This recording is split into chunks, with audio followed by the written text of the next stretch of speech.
ونفس بعدد كل معلوم لك اللهم صل Salatu wassalamu ala asyrafil anbiya'i wal mursalin sayyidina Muhammadin wa ala alihi wa sahbihi ajma'in. Qala rabbi shrah li sadri wa yassir li amri wa hlul 'uqdatam min lisani yafqahu qawli. Subhanaka la ilma lana illa ma 'allamtana innaka antal alimul hakim. Wala haula wala quwwata illa billahil aliyyil azim. Ilahi anta maksudi wa kamatlubi a'tini mahabbataka wa ma'rifatak. Amma ba'du. Assalamualaikum warahmatullahi wabarakatuh.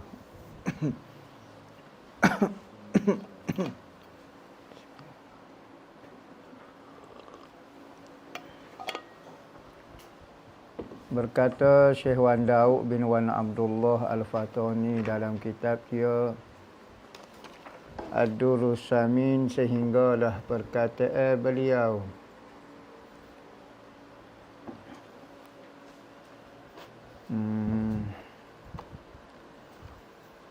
maka adalah sifat-sifat tu. Maka adalah sifat daripada sekira-kira takluk itu tiga bahagi.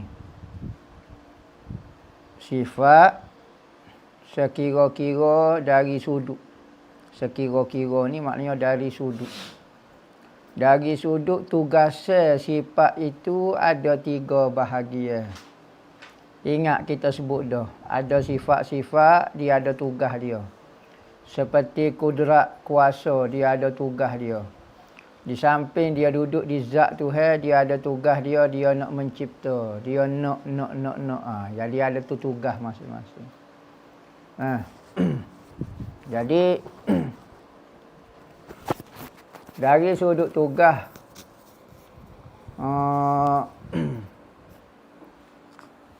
sifat terbahagi kepada tiga bahagi.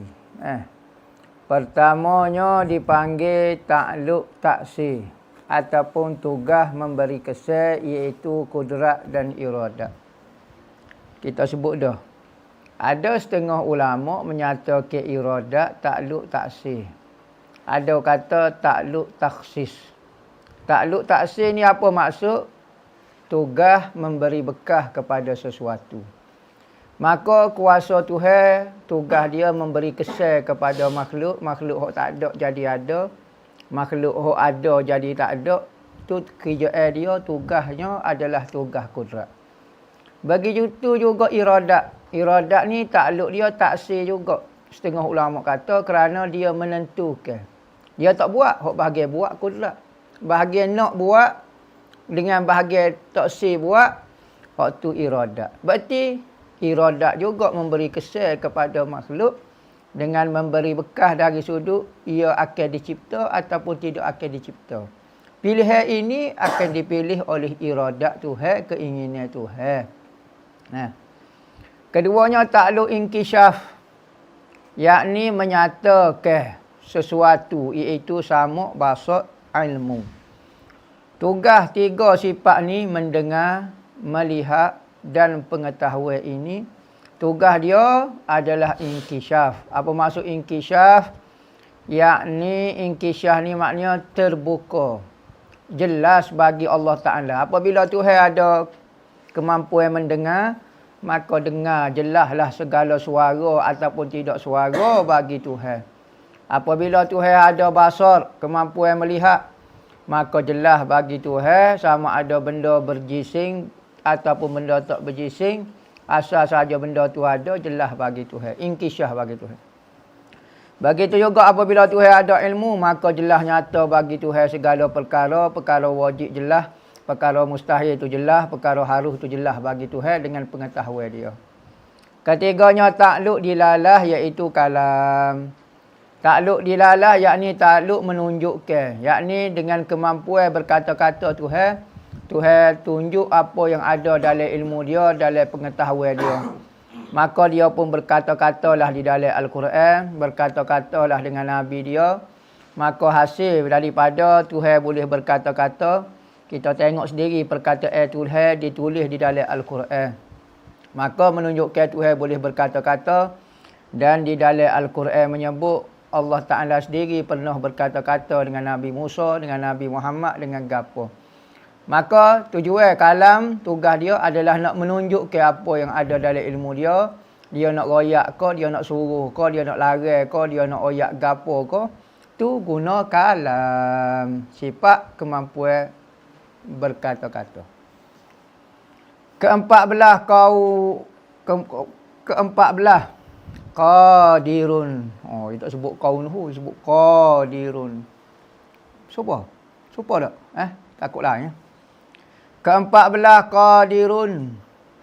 Kelima-belah muridun. Beza dia. Saat ni kudrat, hak ni qadirun. Kalau orang ngaji bahasa Arab dia boleh kesal. Kalau orang tak ngaji bahasa Arab payah nak ayat. Qadirun isim fa'il. Kudrat ni sifat. Sifat campur dengan zat, maka jadilah qadirun, zat yang bersifat dengan kudrat. Nah, seolah-olah gabungnya di antara kudrat dengan zat, jadilah qadirun, zat yang ada kudrat. Nampak? Muridun, zat yang ada iradat. Alimun, zat yang ada ilmu. Hayyun, zat yang ada hayat. Sami'un, zat yang ada samuk. Basirun, zat yang ada basar. Mutakallimun, zat yang ada kalam, sifat kalam. Maka inilah 7 sifat, pula dinamakan dia sifat maknawiyah. Kerana apa? Kerana dia diambil daripada sifat ma'ani, kudrat, iradat. Ni dah, nak sebut dah dah. Maka timbul qadiran kerana ada kudrat. Timbul muridun kerana ada iradat. Dan iaitu melazimkan bagi 7 sifat yang pertama, sifat ma'ani. Yakni pada akal. Pada akal, mikir lagu tu dah. Pada hakikatnya kita tidak tahu, hakikat zat kita pun tak faham. Hakikat sifat Tuhan lagi-lagi lah kita tak faham. Semua zat kaitan dengan Tuhan tak faham sebenarnya. Cuma dari sudut akal kebiasaan yang kita faham daripada pemberian ilmu hak Tuhan wi pada kita ni, kita tengok dari sudut alam kogapa dia, maka gitulah kita faham. Maknawiyah ni mari daripada ma'ani. Hak itulah kita faham, standardnya lagu tu lah. Tiada tasawur seperti kaunuhu qadirun.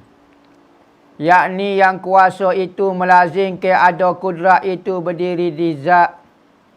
Itu dahulu iaitu sifat ma'ani. Demikian lagi keadaan muridan, yakni berkehendak melazimkan berdiri iradat pada zat. Macam mana sebut ni. Dan keadaan Allah alimun itu, yakni yang mengetahui melazimkan berdiri ilmu pada zat. Dan keadaan Allah itu hayyun, yakni yang hidup melazimkan berdiri hayat pada zat. Dan keadaan Allah itu sami'un, yakni yang mendengar melazimkan berdiri samuk pada zatnya. Dan keadaan Allah itu basirun, yakni yang melihat melazimkan berdiri basar pada zatnya. Dan keadaan Allah itu mutakallimun, yakni berkata-kata melazimkan berdiri kalam pada zat. Inilah makna kata melazim bagi 7 yang pertama, itu sifat ma'ani. Yakni munculnya qadirun kerana ada kudrat di zat. Munculnya muridun kerana ada iradat pada zat. Dan adalah ia wajib bagi Allah bersifat dengan dia dengan ijma'. Sepakat. Ijma' sini, ijma' di antara Ahlus Sunnah wal Jamaah dan Mu'tazilah. Mu'tazilah pun kata Tuhan qadirun, Tuhan berkuasa. Cuma beza dia, Tuhan berkuasa dengan gapo. Katanya Mu'tazilah berkuasa dengan zat. Katanya Ahlus Sunnah berkuasa dengan kudrat. Beza tu saja. Qadirun sepakat. Dan orang yang menafikan Tuhan itu qadirun, muridun, alimun, sami'un dah. Satu daripadanya, orang yang menafikan satu daripada sifat maknawiyah itu, maknawiyah dah. jadi satu daripadanya kafir. Jadi kafir. Kerana Mu'tazilah pun kata ada, Ahli Sunnah pun kata ada, tiba-tiba adalah kumpulan yang kata tak ada pula. Kafir. Kerana ia sabit bagi Allah dengan ittifaq Ahli Sunnah dan Mu'tazilah. Sama ada kata orang yang mensabitkan hal atau kata orang yang menafikan dia hal. Sama Ahli Sunnah yang menafikan hal, mensabitkan hal. Kau apa dia? Sepakat Ahli Sunnah wal Jamaah. Kata Tuhan itu qadirun, muridun, alimun. Maka keluar dengan kata pada ta'alluq, yakni dengan nisbah pada hak yang baharu. Tiada pada hak Tuhan kita kerana adalah segala sifat Tuhan kita tiada ada dahulu dan kemudian. Dan tiada melazimkan sesuatu akan sesuatu yang lain. Tak ada syarat. Maknanya mari kudrat dulu baru mari sifat ma'ani dulu baru sifat maknawiyah. Tak boleh. Makhluk kita boleh kecek sebab dia ada masa. Bila zat dia bermula. Bila dia ada sifat ma'ani pada dia. Bila sifat maknawiyah. Tak apa boleh kecek. Tapi Tuhan bukan lagu tu. Kita tak boleh nak kiyah di Tuhan. Sebab Tuhan semua tu kodim berlaku. Tak boleh kita nak ayat Tuhan tu mari zat dulu. Lepas zat kosong baru sifat ma'ani. Lepas sifat ma'ani baru mari maknawiyah. Bukan. Hak tu makhluk kita boleh kecek. Tapi kalau bab Tuhan tak boleh nak kias semua tu kodim belaka. Itu maksud dia. Dan hanya sungguhnya tiap-tiap satu sifat itu asing dengan sendirinya kerana lazim dan malzum. Jadi kita tak tahu hakikat sifat ma'ani dan maknawiyah. Adakah dia satu sifat sahaja, ma'ani dengan maknawiyah benda sama ataupun benda lain. Tapi dari sudut lazim melazimi, malzumnya adalah ma'ani, maknawiyah tu mari. Lazimnya apabila ada ma'ani, maka marilah maknawiyah. Berarti benda tu dari sudut, nampak dari sudutnya, benda lain-lain. Benda hak jadi lazim dengan malzum. Lazim ni benda hak ikut, malzum hak benda kena ikut. Apabila ada ma'ani, apabila ada kudrat, qadiran mari. Apabila ada iradat, muridan mari. Jadi benda tu lazim dengan malzum tu, kalau kita tengok dari sudut lazim malzum, hak tu benda lain-lain. Kerana ada benda mengikut yang diikuti tu ada. Tapi hakikat dia tidak boleh kecek gitu. Cuma dari sudut kita nampak lazim malzum tu benda lain-lain. Tetapi hakikat dia lagu mana sifat ma'ani dengan maknawiyah benda so ke benda gapo wallahu alam kita tak tahu hakikat tu. Tafakkaru fi khalqillah wala tafakkaru fillah. Fatahliku. Berfikirlah mengenai makhluk Tuhan sahaja, jangan berfikir mengenai Tuhan sendiri. Fatahliku nescaya kamu akan binasa. Bahkan bahas mengenai Tuhan adalah benda haram di dalam pengajian ilmu tauhid. Kerana membahas benda yang kita tidak faham. Jadi maka haram sebagaimana dalam ilmu tasawuf ada bab-bab haram kita bahas, begitu juga di dalam tauhid ada benda-benda haram kita bahas, dalam fiqh ada benda haram kita bahas. Menyebabkan jadi was-was ke apa dia. Maka begitu juga dalam ilmu tauhid ada benda haram kita bahas, yakni zat Tuhan, hakikat kunhu, zat keadaan sebenar, zat tak boleh nak bahas. Manakala sekadar kita faham sifat tu lagu mana dari sudut takrif, sekadar akal. Sebab tu orang kalau hilang akal maka tidak wajiblah mengaji tauhid, kerana mengaji tauhid ni kena pakai akal. Kalau tak ada akal agak sudahlah. Dahulu dan kemudian kita tak boleh nak ayat hak mana dahulu, lazim, malzum, ma'ani dulu, kau maknawiyah dulu, mari kau zat dulu. Benda kodim belaka, tak boleh nak bahas. Maka yang demikian itu mustahil pada Allah. Mustahil ada istilah dulu kemudian. Mari zat dulu baru sifat, mustahil. Dan hanya disebut oleh ulama yang demikian itu supaya hasil tasawur jua pada hakikatnya, bukan pada hakikat dia. Supaya takribul fahmi, nak mendekatkan kepada fahami. Kerana manusia ni kena ajar menurut fahami dia, bukan menurut hak dia tak faham. Maka kaedah-kaedah yang dibuat oleh ulama usuluddin menurut akal, supaya akal dapat menerima pegangan tauhid ni.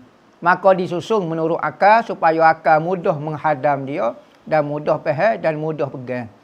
Kalau bahas bab hakikat dia hak sebenar, wallahu alam, tak ada siapa dia pun tahu. Sehingga ke Nabi Muhammad sendiri, orang yang paling kenal Allah Ta'ala pun tidak kenal juga Tuhan. Sehakikatnya, siapa peringkat kun huzak, tak ada orang faham. Tuhan tu begitu rahsia sehingga tidak dapat difahami oleh benda yang baharu sekalipun ia adalah makhluk yang paling mulia, yakni Nabi Muhammad pun tak boleh nak faham juga. Dan hak sifat maknawiyah itu, hak maknanya ta'rif. Haddun maknanya ta'rif. Definisi. Bagi sifat maknawiyah tu apa dia? Hiya halul wajibu lizadi madamati zatu mu'allalatan bi'illatin. Iaitu kelakuan yang sabit, satu keadaan yang tetap. Apa maksud keadaan yang tetap? Keadaan yang kita kata ya. Ingat sabit kata ya. Tuhan berkuasa. Ya. Ya ni adalah satu kelakuan yang kita kata pada zat Tuhan. Tuhan kuasa. Ya. Keadaan dia, dia berkuasa tu. Ya. Tu maksud dia. Halun sabitatum. Tuhan hidup. Ya. Tuhan mendengar. Ya. Keadaan ni telah dikatakan ya. Tu halum sabitatum. Satu hal yang sabit. Apa maksud sabit? Yang dikatakan ya. Maksud. Bagi zat, selama ada zat itu dikeranakan oleh satu kerana. Apa dia kerana dia? Kerana ada makni, maka adalah maknawiyah. Kerana ni maknanya dikeranakan oleh satu kerana. Disebabkan oleh satu sebab. Ayat dulu disebut dikeranakan oleh suatu kerana. Dah ni tak guna dah. Kau dulu guna. Maka telah mengkeranakan oleh kerana itu, maka jadilah kerananya. Agak pun tak faham apa dah. Dah ni guna perkataan sebab. Jadi dikeranakan oleh suatu kerana, disebabkan oleh satu sebab. Apa dia sebab ada maknawiyah? Kerana ada makni.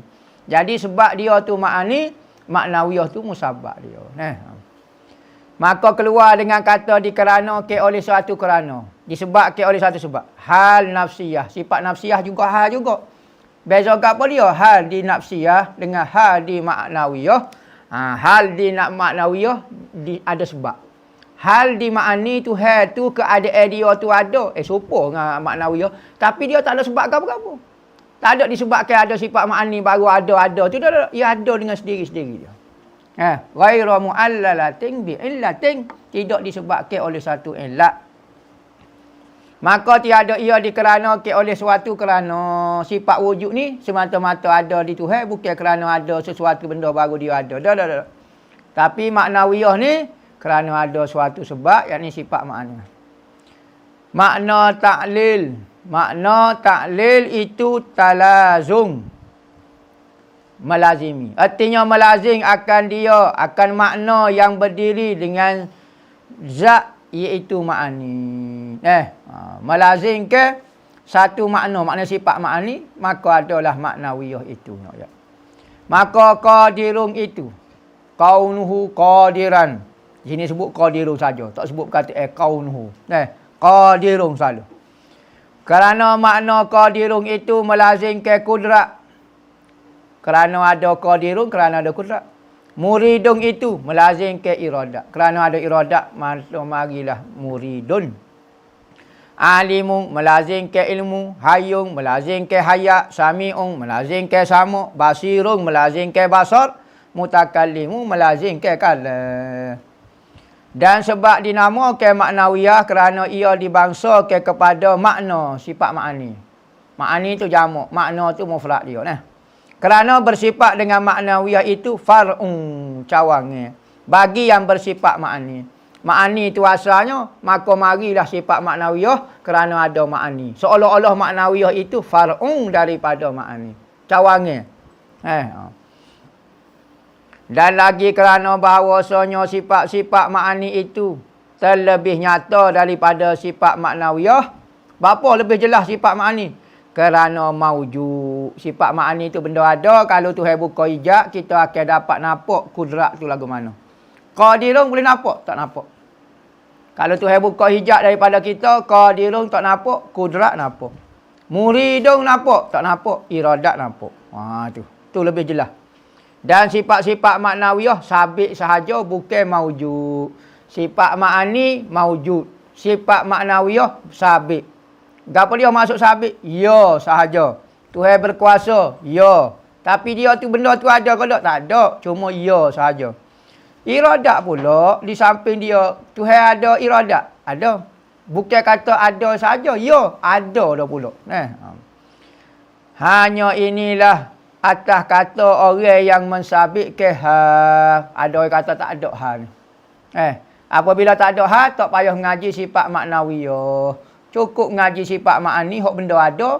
Ya dua yang makhluk ni. Ada dengan tak ada. Tak ada tengah-tengah. Jadi ada ulama kata ada ke tak ada. Kalau benda tu tak ada, tak payah ngaji lah. Ngaji sifat ma'ani saja. Hak tujuh hak ada. Katanya ada. Ada benda tu tak naik sampai peringkat ada. Tak turun sampai peringkat tak ada langsung. Ya tengah-tengah. Apa dia? Ya. Benda ya. Berkuasa. Ya. Jari orang kata Tuhan berkuasa. Ada. Orang tak jawab ada. Orang jawab ya. Maka ya ni nak kata benda tu ada sampai boleh pergi tak ikut. Nak kata tak ada langsung tak? Ya ya. Nak kata tengah-tengah bang. Di antara ada dengan tak ada. Tu Maturidi kata dia. Katanya Asy'ariyah. Asy'ariyah kata tak ada. Maturidiyah ada. Tiga dia kata. Ada tak ada hal. Tengah-tengah di antara ada dengan tak ada. Dan ada pun kata orang yang tiada mensabitkan hal. Asy'ariyah kata. Maka qadirun padanya ibarat daripada berdiri kudrat pada zat. Tak ada gapo-gapo. Kudrat duduk dengan zat maka jadi qadirun lalu. Ada benda lain? Tak ada. Kok adanya zat dengan sifat ma'ani saja. Dan muridun ibarat daripada berdiri iradat pada zat. Tak ada halung keadaan tak ada dia kata. Demikianlah dikata hingga akhir dia. Inilah akhir yang wajib aini, wajib fardu ain. Atas tiap-tiap mukallaf mengetahui dengan tafsir tiap sifat yang wajib bagi Tuhan, maka ialah daripada bahagian yang pertama. Selesai dah bab pengajian fardu ain, bab bersifat-sifat wajib bagi Tuhan. Tapi dalam dah dia bahas boleh kira dah. Tapi orang dulu ngaji sifat ni, orang lah ni malah nak ngaji tauhid, malah ngaji kitab jawi. Ulama-ulama kita pecah kepala dah. Dia baca kitab Arab banyak dah, maka dia seduk habis ilmu orang tanah Arab, buat balik ke Malaysia, tanah Melayu kita, buat pula satu kitab khas untuk orang kita, orang Jawi, supaya pengajian tauhid dia sama dengan pengajian dan fahaman orang yang berbangsa Arab, dan faham kita sama dengan faham sahabat-sahabat. Ulama dulu pecah kepala, fikir lagu mana hak bahasa Arab biar jadi bahasa Melayu, fahamnya biar sama. Sekalipun luruh dan bahasa berlainan, dia mau kecik Arab, dia mau kecik Melayu, tapi satu fahamnya. Yakni fahamnya yang dipahami oleh sahabat radhiyallahu anhum, dipahami oleh Sayyidina Abu Bakar, Sayyidina Umar, Sayyidina Utsman. Kita orang bukan bangsa Arab, tabiat selera faham bahasa pun berlainan, maka ulama kita buat kelik daripada tanah Arab. Mengaji, tulis kitab jawi. Tulis supaya apa? Supaya kita faham dengan bahasa kita apa yang orang Arab faham dengan bahasa dia. Faham apa? Faham akidah Nabi Muhammad nak ajar. Tu saja. Ada orang kata Sayyidina Abu Bakar tak mengaji lagu ni. Sayyidina Abu Bakar mengaji cara Arab. Hak penting faham sama. Lah ni tak mengaji cara lagu ni sebab jadi tak faham supaya Sayyidina Abu Bakar tu. Jadi faham nak jadi Wahabi, nak jadi Mujassimah. Kadang-kadang kita tengok orang Arab pun kalau tak faham, tak mengaji, tak faham juga. Faham dia, karuk juga. Ni pandai kecik Arab sikit, panggil syekh lah lu. Biarlah tak erti, tak mengaji, boleh pandai bahasa Arab baca. Pas mula duk mengajar Mujassimah, duk mengajar Wahabi. Dia orang Arab, kecik sedap Arab. Weh Arab ni, Abu Jahal Arab. Mekah pula kecik. Tapi, tak faham, akidah seputih habuk pun. Jadi, jangan duk kata apabila orang Arab mari tu gak pakai selalu. Dia cakap dia tak faham bahasa Arab. Kena mengaji belaka. Kita orang Melayu pun tak faham. Bahasa Melayu kita tak pakai lah mana. Tu dalam kaum Dewan. Ada orang baca. Mengapa lah ni kaum Dewan. Dewan bahasa dah pustaka. Bahasa Melayu. Gapa dia? Darsawarsa. Gapa dia tak tahu. Pasawarsana. Gapa dia? Tak tahu apa. Nama Cerano, tukar lagi Cerano, apa nama rima Cerano. Tak erti Cerano. Tepok serih pun tak tahu. Sigar pun tak tahu. Jebu pun tak tahu. Bahasa gapo, bahasa asli, tak bahasa Melayu. perangai pun tak tahu. Korenyo pun tak kenal. Apa nak pun kita. Orang Melayu, ya orang Melayu. Tapi dah tak belajar, tak mendalami bahasa dia. Lebih-lebih lagi Al-Quran ini bahasa sastra yang fasih dan yang tinggi. Kalau tak belajar, tak faham. Sekalipun bahasa tu ya faham. Tapi faham hak Nabi Muhammad nak ajar tu tak siapa. Maka ulama-ulama kita bahala banyak mana mari tulis kitab Jawi, suruh kita faham supaya Rasulullah faham, supaya Sayyidina Abu Bakar faham. Tu saja. Maka dihurai dengan cara kita. Jangan rojok kitab Jawi, kitab bahas orang Arab. Ni ada terjemuh sifat bagi kita, terjemuh perkuasa, pendengar, pergi tanya orang Arab, selok orang Arab dia faham lagu lain, dia ada mustalah dia. Dia ada nahwu dia, dia ada lurah dia ada zaukil Arab dia. Faham bahasa dia. Murni labik kau gapo rahsia bahasa dia faham. Rahsia bahasa kita tak boleh pergi rojak dengan bahasa Arab. Kena rojak orang Melayu kita, kena rojak babo-babo tutup guru kita. Pergi rojak orang lain-lain lah. Sebab itulah nak mengaji hak lebih faham, lebih halus dari sudut tauhid, kena mengaji dengan orang Melayu. Orang Melayu ni ambil daripada orang Arab juga. Kadang-kadang kata, orang Melayu pun ambil orang Arab betul. Tetapi, hak ni sudah diolah oleh ulama kita. Dia mikir lagu mana nak uji kepada orang Melayu supaya faham dia tu betul. Maka dia buat syarah, dia buat betul lagu ni. Oh, baru kita faham. Supaya dengan ulama orang Arab pun faham lagu ni juga. Bahasa tak apa, dia mau kecek bahasa Arab, mau kecek bahasa Melayu. Tapi benda yang sama. Tuhan Nabi Muhammad nak bukan nak bahasa, Tuhan Nabi Muhammad nak akidah. Kepercayaan yang benar, hak tu hak pentingnya. Guna kalau ngaji sifat 20 kat Cina, pening lagi. Coceng. Ngajar tu dia tu. Coceng kata-kata gapo ni dia tu coceng nak tak lagi. Dia ngajar sifat 20. Kalau dia bahas bunyi sopo burung. Oh, besok yang ngeling kawan tu. Kita tak faham putih abuk. India, orang asli. Kok. Kecek apa nama gemah. Oh, penting sama akidah dia. Tak semestinya kul huwallahu ahad bunyi lagu tu. Tak bunyi. Tapi fahamnya dia sama kul huwallahu ahad berlaku. Orang Arab pun faham lagu tu. Bahasa tu bahasa. Dan bahagi yang kedua daripada wajib atas mereka itu mengetahui pula yang mustahil bagi zat Tuhan pula. Kena ngaji benda mustahil pula. Bapalah mengaji benda mustahil, ngaji benda wajib sudahlah. Dok. Kita kena ngaji nafi dan isbat. Nafi, bab mustahil. Isbat ke benda wajib, nafi ke benda mustahil. Bapa kena sebut dua-dua, tak cukup kau sebut sonya. Tak boleh. Kerana kalau selagi mana kita tidak nafi ke benda nafi, tak murni lagi akidah kita. Kalau kita percaya Tuhan itu kuasa, lemah kita tak nafi lagi, tak murni lagi akidah kita. Kita kena sebut Tuhan kuasa, mustahil lemah. Oh, barulah kemah. Barulah nampak jelas. Tuhan ada, wajib Tuhan ada, mustahil Tuhan tak ada. Oh, baru jelas.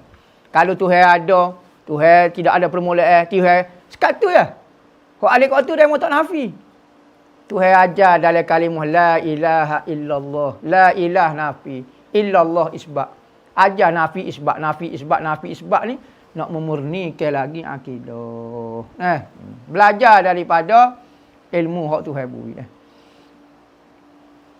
Mengetahui pula yang mustahil bagi zat Tuhan Jalla wa Azza, iaitu lawan 20 sifat yang tersebut. Maka makna mustahil kepada dia mala yutasawwaru fil aqli wujuduhu. Barang yang tidak terupa pada akal, tak tergambar pada akal wujud benda ni. Ataupun ianya benda ini.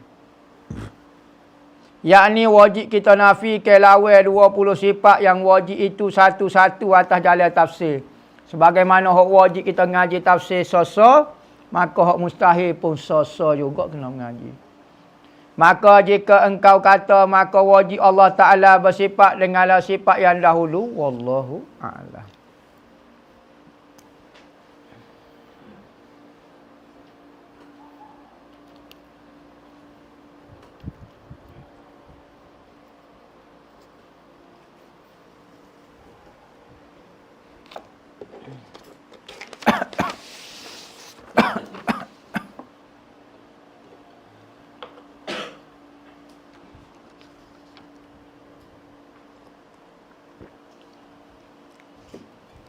Apakah sebenar mubahalah?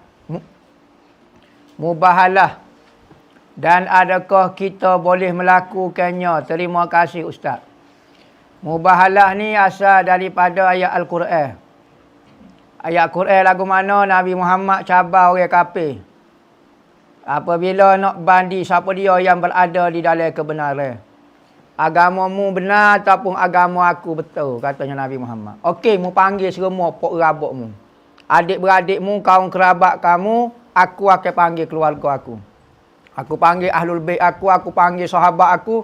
Summana betahil. Kemudian kita akan buat mubahalah. Mubtahil, ibtihar Ada orang guna kata ibtihar, ada orang guna kata mubahalah. Apa dia maksud mubahalah? Ibtihar yakni meminta dengan Tuhan dengan cara kerah. Ya Allah. Tu ibtihar dipanggil. Kalau minta dengan cara slow dipanggil munajat. Allahumma ufir lana. Tu munajat dia panggil. Semua minta dengan Tuhan belaka tapi hak ni dengan cara kerah, dengan cara derah. Hak tu dipanggil mubahalah ataupun ibtihar. Okey, kita balik. Ambo keluarga ambo akan minta dengan Tuhan juga, demo minta. Setahu mana siapa dia betul. Ambo akan minta kehancuran demo lagu mana? Balik buat. Kalau demo rasa demo berada di dalam keadaan yang benar. Maka kadang-kadang ada orang buat majlis mubahalah lagu ni. Majlis ibtihar, doa. Bagi tunjuk siapa dia yang benar. Benda ni berat sikit nak buatnya. Kerana akan menimbulkan benda yang tidak comel lepas pada tu. Kerana doa yang bersungguh-sungguh ni takut Tuhan turunkan bala. Ibtihar dia panggil. Tapi moleknya kalau ibtihar ni jangan minta kepada orang, minta untuk kebaikan berlaku. Minta sungguh-sungguh tapi minta jangan laknat kat orang tapi minta untuk kebaikan semua benda. Tu ibtihar dia panggil. Ustaz, andai kata suatu ujian terjadi ke atas kita dan reaksi pertama kita adalah seakhir-akhir tidak reda. Tapi lepas berbulan berlalu baru reda, adakah tetap dikira sebagai tidak reda akan ujian Tuhan? Ya. Tak reda lah tu. Dah awak dia ya, saya tak reda. Awal-awal lagi. Maka lepas lama 3 bulan barulah boleh reda. Maka reda dapat lepas pada tu. Hak depan tu dapat dosa lah kerana tak reda. Seorang sahabat menangis di kubur anak dia. Sahabat perempuan. Rasulullah lalu, Rasulullah kata, sabarlah wahai perempuan. Maka perempuan tu kata, sedaklah demo keceknya, moga tak kena ke demo. Dia tak perasan, Nabi tegur dia. Lepas pada Nabi pergi, sahabat curut. Nabi tegur pun tak dengar kata. Nabi kau tegur soal ni? Dia pun hunggar jumpa Nabi. Dia kata, ya Rasulullah, hamba sabar. Rasulullah kata, as-sabru fi sadamatil ula. Sabar tu ketika mula-mula tepuh tu. Kalau kita senyap tak kata gapo tu sabar. Tapi lepas mula-mula tepuh kita menaung, lepas pada puah baru kita sabar. Hak tu tak panggil sabar dah lah. Tak dapat pahala sabar atas ujian. Hak tu dipanggil letih dah lah. Letih dah. Wah dah duk menaung, maka tak boleh pahala. Apa kelebihan selawat syifa? Mohon ijazah selawat syifa. Allahumma salli ala sayyidina Muhammad. Tibbil qulub dia. Wa dawaiha wa afiyatil abdani wa shifaiha wa nuril absari wa diyaiha wa qutil arwahi wa ghizaiha wa ala alihi wa sahbihi wa sallim. Maka selawat syifa ni untuk kesembuhan lah. Untuk buat air tawar, untuk buat air mandi orang ke, untuk buat air berkait dengan kesembuhan. Amal ke 10 kali sehari, pagi sekali, petang sekali, 10-10. Selawat syifa. Banyak kesembuhan. Nak buat air tawar, nak buat gapo, nak makan sesuatu ke, nak makan nasi rumah orang ke. Supaya tak kena racun, tak kena santau. Yang rela ni orang. Bui santau orang buat gapo dia. Macam-macam. Bersalin dengan budak perempuan umur 5 tahun. Adakah batal wuduk kita bagi laki-laki? Dan bagaimana nak tahu budak tu memayih atau tidak? Budak umur 5 tahun tak batal lagi semaya. Kau naik nafsu dah. Tak batal lagi semaya. Standardnya budak kalau 5 tahun tak batal lagi semaya weh. Standard lagu ni lah. Cik lagi ni. Tinggi mana budak naik nafsu nak setubuh? Tinggi ni. Tinggi ni tak boleh tu. Tinggi ni mikir koyak nak setubuh dah. Memang teruk orang otak mikir berat kalau tinggi ni. Maka kita tengok tubuh dia. Maka kalau tubuh ni orang kata, ai mikir untuk setubuh dah, baru batal. Kalau buat tinggi ni 5 tahun, 7 tahun, ai tak nampak lagi. Tak tahu, saya jenis mikir karut misalnya. Oh, mikir karut tu salah demo. Tengok orang standard lagu mana. Nah. Budak mumayyiz ni, budak boleh makan sendiri, minum sendiri, boleh istinja, boleh basuh eyuk sendiri. Kalau tak boleh buat 3 lagi tu, benda tu tidak mumayyiz lagi. Budak tidak mumayyiz lagi. Sekalipun boleh jawab soalan matematik tarah profesor, tapi dia makan suak lagi minum, maka tak panggil mumayyiz lagi. Ustaz sambung bab leluhur.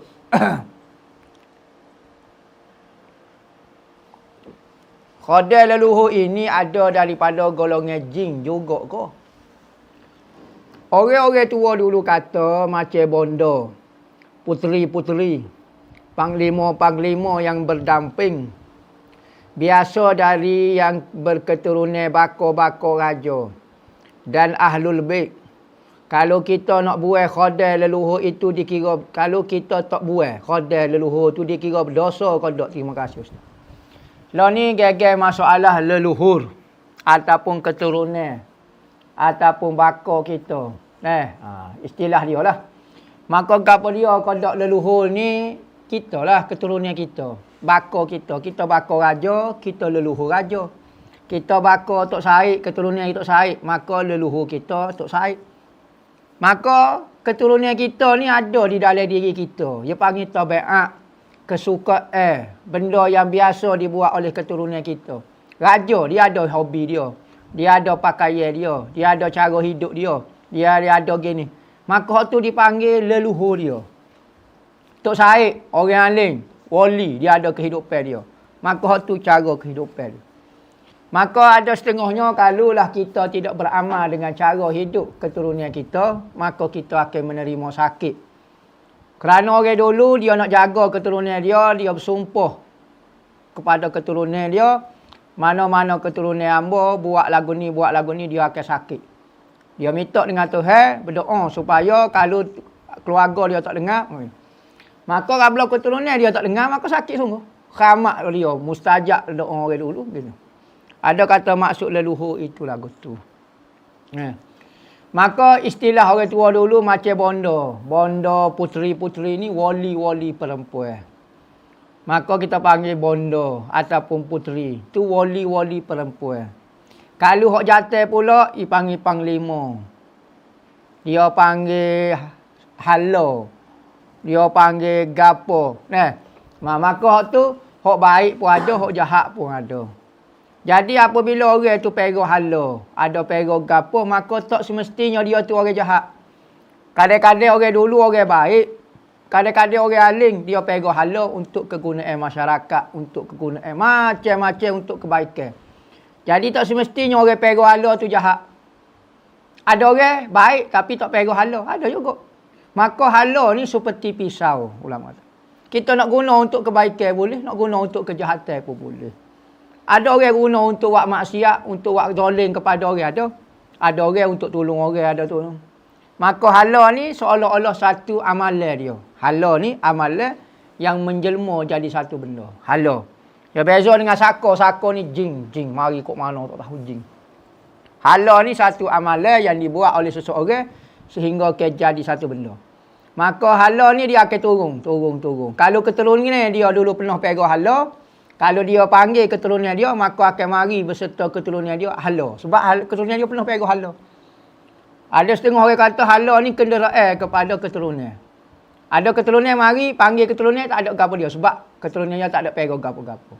Kalau keturunan dia ada memegang hala, maka mari keturunan dia beserta dengan hala dia. Gitu dah lah. Jadi wajib kalau kita buat khodai leluhur kita, ikut dia lah. Kalau dia tak ganggu hidup dia, tak ganggu hidup kita, ikut dia lah. Tapi kalau dia ganggu, jadi pening kot. Lagu tu mudah. Tak payah cara ikut dia lah. Dia nak duduk dengan kita, bukan kita panggil dia pun, logi lah. Gitu. Betul kau kalau belum habis qada solat wajib yang dahulu haram, berdosa buat solat sunat taubat, hajat istikharah, mohon pencerahan. Ya. Nak bayar semaya sunat taubat lagu mana? Dia mau tak tahu. Qada semaya dak lagi. Buat apa gelenyah nak buat semaya sunat taubat? Taubat ni lepas pada sudah taubat daripada Tuhan, ni tak taubat lagi. Qada dak lagi. Nak sembahyang sunat taubat. Nak istiqarah sebut dengan mulut apa? Allahumma inni astaghfiruka. Mai hajat. Mai bila doa, ya Allahumma inni. Ya Allah minta hajat dah. Apa jadi nak tinggal maya qada? Maya qada. Tak dengar kata Tuhan berlaku ni. Maya qada ni wajib. Maya tu benda tu sunat. Tinggal wajib buat sunat. Tiba-tiba nak kecek tajuk taubat, tajuk gapo dia. Tak dengar kata Tuhan tak sudah buatlah. Biarlah nampak warung, biar nampak sedih jerit pun. Tapi tak ikut cara Muhammad payah selalu. Dengar kata semaya taubat. Semaya qada dulu. Kalau nak pergi ziarah arwah, seluruh si mati ada di kubur Khamis Jumaat 1. Soalan saya hari Khamis dari pagi pas petang hari 1 sampai pagi saja. Petang ruh arwah ada situ qada gini. Ya hari Jumaat ni penuh. Malam Jumaat, hari Jumaat penuh. Manakala hari Khamis start lepas Zuhur sampai masuk ke malam Jumaat. Jumaat hari 1 pula lepas pada hari pagi Jumaat, malam Jumaat, malam 1 ada lagi sampai pagi 1. Sampai pagi 1 sampai Zuhur situ. Ada kata penuh. Hari Khamis penuh. Hari 1 penuh. Ada kata tak separuh hari. Tuan guru masa baca Yasin kelas tahsinul Al-Quran ramai-ramai di masjid. Saya baca sambil tengok-tengok tafsir lah di sebelahnya. Boleh tak? Saya guna tafsir Pipin Ar-Rahman. Boleh jangan baca tafsir lain apa kau Wahabi lah sikit. Tafsir Pipin Ar-Rahman ni tafsir Tuan guru Tok Peti Ajenor dulu dah. Tafsir dia Ahli Sunnah molek.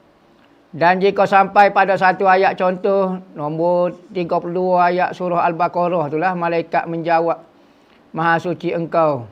Ya Allah, kami tidak mempunyai pengetahuan selain daripada yang engkau ajar kepada kami. Sesungguhnya engkaulah jualah yang maha mengetahui lagi maha bijaksana. Subhanaka la ilma lana illa ma 'allamtana innaka antal alimul hakim. Boleh tak saya angkat tangan berdoa? Amin ke ayat itu dengan perlahan-lahan. Juga pada ayat-ayat lain dari Al-Quran, terima kasih. Boleh, tak ada masalah apa. Macam mana ya kita nak elakkan stres dan tekanan bila nak murajaah, khususnya bagi pelajar-pelajar yang menghafal madah agama. Hamba pun tekan juga time periksa. Biasa standard KL. Nak mengapa lorak-lorak. Mungkin kita ngaji kerana periksa, bukan ngaji kerana Allah. Jadi apabila kita ngaji kerana periksa, maka kita akan terima dengan nahah kita. Tak temu akhirat lagi. Akhirat parut lagi tu tanya. Mau periksa, mau cari ilmu kerana aku ke tak? Maka kalau atas muka dunia, tak kalau baca kerana periksa, tak nak periksa, tekan dah. Tuhan tunjuk dah. Kalau buat bukan kerana Tuhan, tekan selalu. Jadi standard KL tu, hamba dulu pun penipal juga, tak nak murajaah. Biasalah, sebab kita nak segera juga. Tapi kita berharap murajaah tu kekal ilmu dia sampai bila-bila. Janganlah ilmu tu niat murajaah bismillah murajaah kerana periksa. Jawab periksa tu hilang masuk dalam kertas tu semua, dalam otak jadi kosong. Jadi murajaah pun biar kerana Allah. Barulah tak tekan. Jangan kata mau buat kerana Allah malah murajaah. Itu penat juga. Itu tolu nombor 2 juga Jadi biar buat murajaah kerana Allah.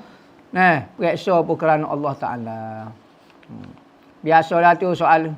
Cuma banyak ke puasa. Untuk mudah hafal banyak makin benda manis. Ada pameran peniaga yang buat permainan macam roda impian. Pelanggan akan pusing roda tu. Pusing kalau berhenti dekat bahagian A dapat hadiah pink contohnya. Bahagian B dapat buku. Bahagian C dapat sekian-sekian. Apa hukum dia? Adakah kira judi atau main tiket-tiket? Pelanggan tak buat bayaran apa pun. Saja. Putar halim pun. Boleh hadiah. Boleh tak? Boleh. Tak ada masalah. Judi ni tak boleh ambil peti orang. Titih tagal. Putar tak boleh hadiah. Okey, tak boleh lagu tu. Tapi sekalipun ni berkait dengan nasib, putar sini. Nasib dah. Tapi dia tak ada istilah menzalimi orang. Menzalim. Dia tak boleh ni, muamalah ni ada istilah zalim. Ambil duit orang dengan cara tipu helah dengan cara nasib. Manakala tak ada bayaran ke apa, dia putar saja. Berarti orang tu betul-betul nak beri hadiah sebenarnya, nak beri free. Tapi saja nak buat permainan sikit, saja nak suka-suka. Maka benda tu tak ada istilah menzalimi orang, tak ada istilah menzalimi orang. Orang tak bayar duit pun, maka hukum dia harus boleh buat. Kawan hamba ada kabur. Ada kabur. Gapo dia kecek ni. Ni bawa tergantung ni rasa. Kawan hamba ada kabur. Kita ni ada hak kita atas dunia ni. Kita pun tanyalah kenapa hak kita atas dunia ni. Bahkan kita ni hak semua Allah ke? Kita ni tak ada apa-apa atas dunia ni. Semua hak Allah. Ia kata macam ada gapo dia. Astagfirullahalazim, payahnya. Ia kata ada macam kita tanya ya tak khabar pula. Jeng kawan lagu tu lah ni ustaz. Boleh tak ustaz bagi jawapannya? Hamba pun jeng dengan demo ni. Bukan demo ya, jeng dengan saya demo ni. Gapo dia kecek pun tak tahu ni kecek. Allah nak kata kecek bahasa Arab standard gak kalau soalan ni. Nah, hamba tak apa nak faham gapo dia hak atas muka dunia. Gapo dia tak tahu. Semua ni milik Tuhan belaka ada hak. Gapo dia tak faham hamba tu. Tak boleh nak royak. Tak faham. Hamba pun jeng dah. Tak faham lah mana ayat dia tu gapo dia. Hak Allah semuanya betul.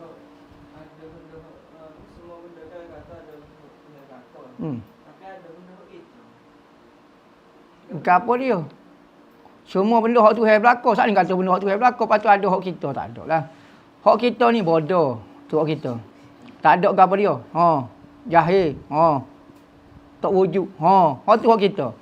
Manakala hak lain tu pemberian Tuhan. Ada hak Tuhan wi. Bijak Tuhan wi. Hak tu kali maksud dia. Supaya orang buat cekah lah. Ada ke tak benda dalam pembendaraan Tuhan? Tuhan ni ada belaka dalam pembendaraan dia. Ada tak benda hak tak ada? Ada. Miskin. Papa. Dia kecek gitu berkali. Tak tahulah maksud dia gapo nama. Semoga sentiasa dalam lindungi rahmat Allah. Izin bertanya Ustaz, adakah tempat yang dikatakan Baitul Ma'mur dan Baitul Izzah adakah tempat sama tak? Baitul Ma'mur ni di atas langit 7 ni. Tempat tawaf malaikat. Kedudukan dia bertentangan dengan Kaabah. Kalau jatuh batu, tepat-tepat jatuh tengah Kaabah. Manakala Baitul Izzah ni satu tempat di langit dunia, bukan langit 7 lagi. Tempat simpanan Al-Quran. Baitul Izzah. Apa hukum ayah dah meninggal? Lepas tu hukum lagu mana? Ayah meninggal tu. Mak masih hidup. Lepas tu harta tidak difaraid selagi mak masih hidup. Ada anak yang susah dan menunggu harta pusaka untuk buat rumah. Pasal Allah berlaku. Harta apabila faraid mesti dibahagikan kepada orang yang memiliki hak dia. Kalau kita tahan, kalau kita sekat berdosa kerana menahan hak orang, berarti perbuatan itu zalim dan berdosa. Sekalipun yang menolak itu, yang menghalal itu adalah ibu sendiri. Tetapi kita dengan ibu kita, mak ada lagi malu segan nak ambil harta faraid. Itu tak apa atas budi bicara. Tapi kalau kawan tu nak, tu hak dia. Maka tak ada hak ibu nak menghalal. Boleh kalau kita ambil di masjid macam air kuku, air cuku dan kowe. Dalam isi dalam botol, ambil untuk kegunaan peribadi kita. Kemudian kita masukkan duit dalam tabung sebagai bayaran untuk air masjid. Boleh, hukumnya boleh. Sebab memang air itu untuk minum, bukan untuk buat pameran. Memang air itu untuk minum, kita boleh guna. Cuma, apabila air itu tak digunakan, kena kembalikan ke masjid. Berarti kalau kita nak ambil, minum sampai habis. Jangan membazir. Kalau lebih lagi, kena atas mula ke masjid tu. Air itu hanya untuk digunakan, bukan untuk dibaziri. Kita ambil tak apa, pindah apa. Kita ambil beberapa dari bekas, kita pindah buat mana-mana. Tapi kena habiskan kerana air itu amanah untuk digunakan. Jangan ambil bazir sikit tu. Tak boleh. Itu maksud dia. Nak pindah tak apa.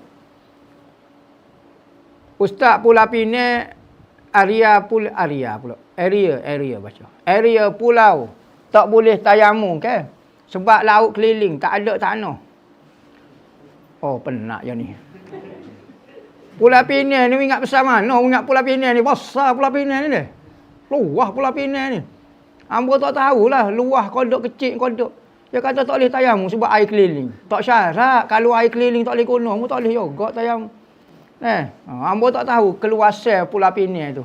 Kalau luas tu kecil, hadul rausi, maknanya dalam, kalau persegi lagu ni, dalam tak sampai 1,5 kilo. Ada. Luas bang. Kita di sini, Sekilo setengah. Jujur kata. Satu, sekilo setengah lah. Besar dia pula pinai besar lagi. Sekilo setengah nak buat epok, nak buat gapo dia tak muat. Berapa orang yang boleh duduk? 3 orang yang boleh duduk pula pinai tu. Tapi rasa ramai penduduk dia. Pelik je ni. Saya. Awak ni tak baca betul. Saya pun jadi pening juga. Tapi tak boleh nak royak lah. Jadi tak semestinya. Boleh tayamum duduk pula pinai pun. Ustaz, saya nak tanya apa hukum baca Al-Quran tapi tak ikut hukum hakal dan tajwid. Tajwid ni baru direka. Hak penting baca Al-Quran dengan betul. Dulu baca ini diterima melalui mulut. Tak tahu hukum gapo dia. Tak ada idgham, tak ada ikhlaq, tak ada gapo. Maka ulama-ulama Al-Quran mereka ke ilmu tajwid supaya menjadi cipe ataupun cara supaya manusia boleh baca sama dengan hak dulu. Jadi kalau bunyi lagu ni, kita terimanya baca dia kena dengung. Oh, lagu tu. Buat kaedah. Asalnya tak ada. Cuba tanya saya nak bakar ikhlaq, idgham marunah. Mak bada, mak lazim, kalimi musakka. Gelapar saya nak bakar mai mana lah ya Allah. Tapi dia baca betul supaya dengan Rasulullah. Maka baca tu betul, ya wajib. Belajar tajwid tu tidak wajib. Kalau seorang tu boleh baca betul tanpa tajwid, tanpa dia belajar tajwid tak apa. Tapi kalau ada belajar tajwid, baca salah belaka. Tak boleh juga. Maka kena baca dengan betul. Bukan baca dengan tajwid. Ulama kata. Apa dah? Warattilil Qur'ana tartila. Baca Quran dengan tartil. Maka ulama kata maksud tartil ni, cara berhenti dia. Wakaf dengan ibtidak dia. Wakaf, cara berhenti. Ada kata gini. Maka banyak takrif dia. Yang penting baca dengan betul. Kalau baca dengan salah, berarti kita tidak baca Al-Quran. Kerana Al-Quran kalau baca qasir jadi bahasa Arab. Biasa kau boleh bahasa Arab dengan Al-Quran. Bahasa Al-Quran ni ada cara baca dia. Baca bahasa Arab belaka. Ya, orang Arab kecek serupa je. Cuma dia ada cara ngung dia ke apa dia. Maka ni dipanggil baca Al-Quran. Kalau baca biasa jadi bahasa Arab. Maka kena baca Al-Quran dengan menurut cara baca dia. Boleh tak tayamum dengan bedok? Dia okey macam debu. Penat awak. Bedok ke tu. Kita ayat dia debu. Berapa behal bedok pula. Penat sungguh. Bedok tak boleh. Dia kena debu. Bedok ni tahu daripada apa? Daripada kulit kerang. Kulit kerang tu. Kulit kerang kita bakar jadi debu. Katok jadi putih. Lepas tu dia masing-masing jadi debu. Lepas tu bubuh pewangi sikit jadi bedok. Ni kita nak daripada tanah. Kulit kerang tak boleh. Sekarang viral shampoo untuk color rambut yang berubah. Boleh pakai rambut. Selepas pakai rambut ubah jadi hitam. Boleh pakai kau tidak. Tengoklah kalau benda tu tak ada najis ke apa dia tidak menutup rambut. Meresap dalam rambut. Hukumnya boleh pakai. Misalnya ubah kita sakit misalnya. Kita penyakit lah ubah. Maka boleh. Kerana nak merawat rambut boleh. Ataupun kita buat rambut warna merah boleh. Sunat mewarnakan rambut apabila berubah. Warna merah bagi orang alim, warna kuning bagi orang biasa. Warna hijau, biru, purple, capur, rohu, tu tak boleh. Nampak pelik telajuk. Kalau amalan baca ayat surah At-Taubah, laqad ja'akum. Nak kena baca bismillah ke tak payah baca bismillah. Baca direct laqad ja'akum rasulun min anfusikum. Bacalah 41 kali lepas pada Isya bermula pada malam Ahad minggu yang pertama dibuat selama 41 hari. Baca 41 kali tiap-tiap malam. Insya-Allah Rasulullah hadir minta amalan dengan dia. Wallahu a'lam al-Fatihah.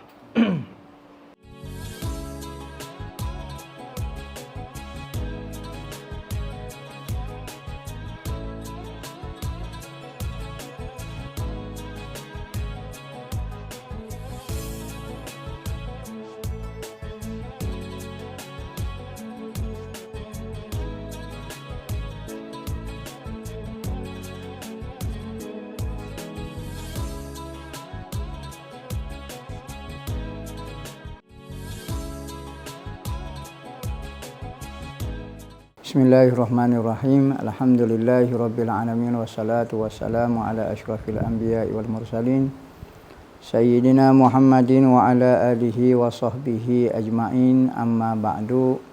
Segala puji bagi Allah Subhanahu Wa Taala di atas segala nikmatnya yang kita sedar ataupun yang tidak sedar. Maka di antara nikmat-nikmat yang Allah Taala beri kepada kita adalah bermusafir, berjalan, mengembara, melihat kejadian-kejadian makhluk Allah Subhanahu Wa Taala. Maka katanya Allah Subhanahu Wa Taala, hendaklah kamu bermusafir, melihat akan pelajaran-pelajaran yang kamu dapat ambil daripada peristiwa-peristiwa yang dahulu-dahulu. Jadi bersempena dengan bermusafir ini, pihak Madrasah Ribat Al-Mustafa ada menganjur ke ziarah mahabbah dan umrah kali kedua, iaitu ziarah ke Mekah, Madinah, Mesir dan Yaman.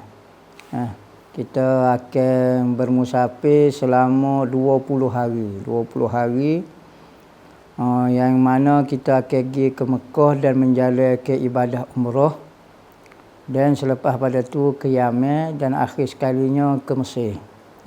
Di samping kita melakukan ibadah umrah, kita berziarah, cari pengalaman, melihat peristiwa-peristiwa, kejadian-kejadian yang mungkin menambahkan lagi keindahan, menambahkan lagi nostalgia, menambahkan lagi semangat kita untuk berpegang dengan agama Allah Subhanahu Wa Taala. Di samping untuk berkenalan dengan budaya-budaya di luar daripada budaya kita. Jadi pada 10 Februari sehingga 29 Februari 2024, yakni 20 hari, pihak madrasah ada menganjurkan. Jadi siapa yang berminat untuk menyertailah pengembaraan jaulah rohani kita lah, boleh menghubungi Ustaz Fakhrul Razi di nombor 0139229048. Jadi mudah-mudahan pengembaraan kita ini tidak menjadi sia-sia dan dikira pahala ibadat. Wabillahi taufiq wal hidayah. Wassalamualaikum warahmatullahi wabarakatuh. Bismillahirrahmanirrahim. Alhamdulillahirabbil alamin wassalatu wassalamu ala asyrafil anbiya'i wal mursalin sayyidina Muhammadin wa ala alihi wa sahbihi ajmain. Amma ba'du. Wa man yu'azzim sya'airallah fa innaha min taqwal qulub. Sesiapa yang membesarkan syiar ataupun tanda kebesaran agama itu menunjukkan hati seorang yang bertakwa. Maka di antara benda membesarkan syiar Allah Subhanahu Wa Taala adalah memuliakan tempat-tempat yang Allah Taala mulia. Katanya Nabi SAW, sebaik-baik tempat di muka dunia adalah masjid-masjid Allah dan seburuk-buruk tempat adalah pasar-pasarnya. Maka saya madrasah wakil daripada Madrasah Ribat Al-Mustafa, saya dipertanggungjawabkan untuk mengikut amanah untuk menguruskan Madrasah Ribat Al-Mustafa, merayu kepada saudara dan saudari untuk menyumbang kepada pembangunan masjid yang sedang kita buat. Mudah-mudahan sumbangan kita itu sebagai tanda kita membesarkan syiar Allah Subhanahu Wa Taala di atas muka bumi Allah Taala. Kita telah habis sebanyak dalam 200,000 dan kita masih memerlukan 280,000 lagi untuk menyiapkan tambahan daripada masjid yang kita sedia duk guna sekarang. Masjid tambahan ini adalah keperluan untuk pelajar-pelajar belajar. Kerana pertambahan pelajar maka memerlukan ruang yang sangat besar. Maka saya berharaplah, saya merayu sebagaimana Allah Subhanahu Wa Taala menyebut di dalam Al-Quran, sesiapa yang ingin memberi pinjam kepada Allah Subhanahu Wa Taala. Allah Taala menggunakan perkataan Allah Taala nak meminjam harta kita. Lemah lembutnya Allah Taala untuk mengambil harta seseorang. Jadi saya lebih-lebih lagi merayu kepada muslimin dan muslimat untuk menyumbang bersama-sama menjadi pahala kebajikan amal jariah yang berpanjangnya sehingga di dalam kubur kita dan hari akhirat. Mudah-mudahan Allah Ta'ala menerima amal soleh kita yang ikhlas kerana Allah Subhanahu Wa Ta'ala. Mudah-mudahan agama Allah Ta'ala tetap tersebar syiarnya. Mudah-mudahan Allah Ta'ala saja yang akan membalas hasil usaha amalan kita semua di akhirat nanti, iaitu syurga Allah Subhanahu Wa Ta'ala. Wa sallallahu ala sayyidina Muhammadin wa ala alihi wasallam walhamdulillahi rabbil alamin.